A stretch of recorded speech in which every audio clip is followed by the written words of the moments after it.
평안히 주무셨습니까? 오늘은 고린도전서 3장 1절부터 17절까지의 말씀 생각하려고 합니다. 오늘 본문에서는 바울이 두 가지 비유를 들어주는데요. 하나는 밭의 비유고 하나는 건물의 비유입니다. 바울이 이 두 가지 비유를 들어서 설명하는 이유는 고린도 교회가 여전히 분쟁 가운데 있었기 때문입니다.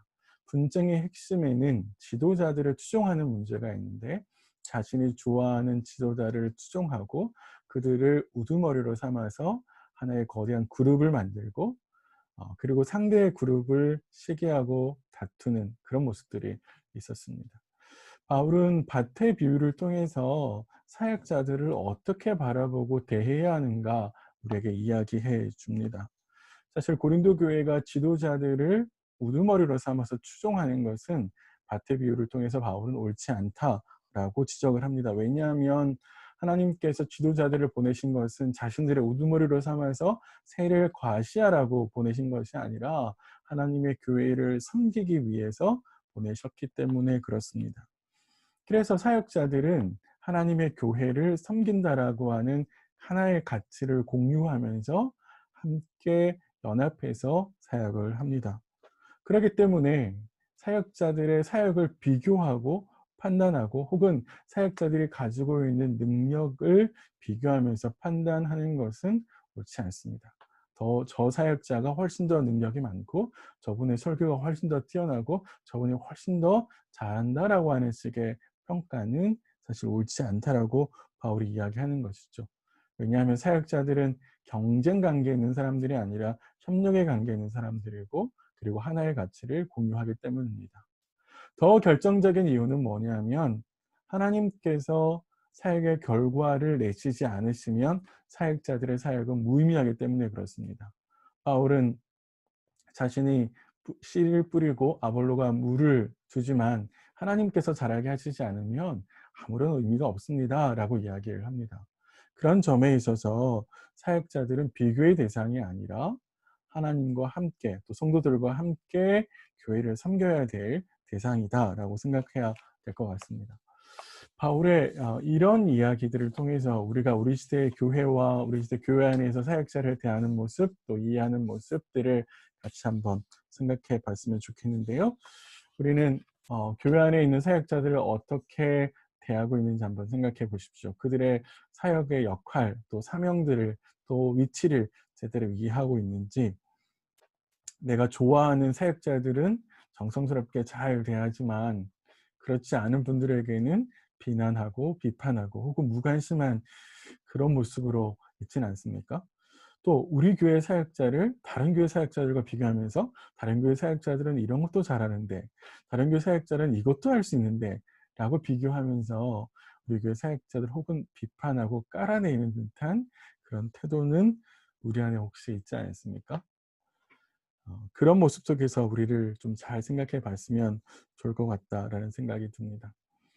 밭의 비유를 통해서 한 가지 더 생각해 보고 싶은 게 있는데, 그건 뭐냐면, 사실 밭의 비유는 사역자들이 하나님께서 주신 교회를 섬기는 가치를 공유하면서 연합하는 모습들을 보여주는데, 사실 우리는 교회 안에서 같이 있다 보면 질서를 무시하고 내 영역을 더 넓히고 싶고 내 목소리를 더 키우고 싶은, 그래서 결국 내가 편하게 있고 싶은, 섬기기 위한 것이 아니라 다른 사람들에게 섬김을 받고 싶은 그런 모습으로 있을 수 있거든요.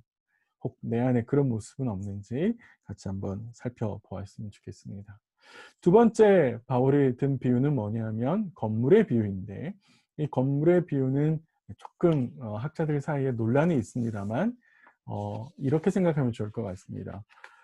건축가로서 사역자들은 교회를 세우는 사람인데, 그 교회를 세우는 사역자들이 쓰는 재료들이 각 성도들이라고 바울이 이야기한다는 것입니다. 금, 은, 또 혹은 나무, 집, 여러 가지 건축 재료들이 등장을 하는데요. 이러한 건축 재료들은 바울이 건물을 세울 때, 교회라고 하는 건물을 세우는 구성원들로서 이야기를 하는 것입니다. 그런데 우리가 집중해야 될 것은 어디냐면, 바로 하나님의 심판대 앞에서 금과 은과 같이 하나님의 심판을 잘 견뎌서 세워지는 사람도 있지만, 그러나 나무와 집처럼 불에 타버리는 성도들도 있을 수 있다라는 겁니다.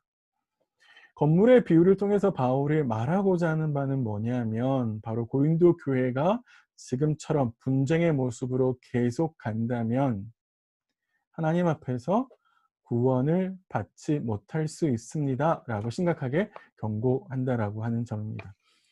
성경은 우리에게 하나님의 구원이 영원할 것이다 라고 이야기하지만 동시에 하나님의 말씀에 순종하지 않고 말씀을 따라가지 않으면 그 구원에서 멀어질 수 있다라고 경고를 합니다.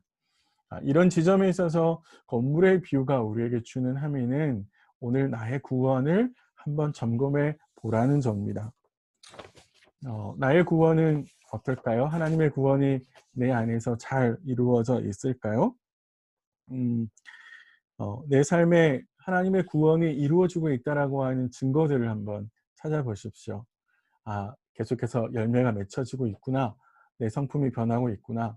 내 생각이 넓혀지고 하나님의 말씀을 점점점 더 잘 받아들이고 있구나라고 하는 증거들을 한번 찾아보시고 또 그런 점에서 더 힘을 낼 수도 있을 것 같고요. 반대로 그러한 열매들이 보이지 않는데 하나님은 사랑이시니까 나를 구원해 주시겠지라고 하는 안일한 태도로 하나님과의 관계는 점점 멀어지고 있는데 여전히 안주하고 있는 모습, 습관적으로 교회를 다니고 예배를 드리는 모습으로 만족하는 그런 상태에 있는 건 아닌지.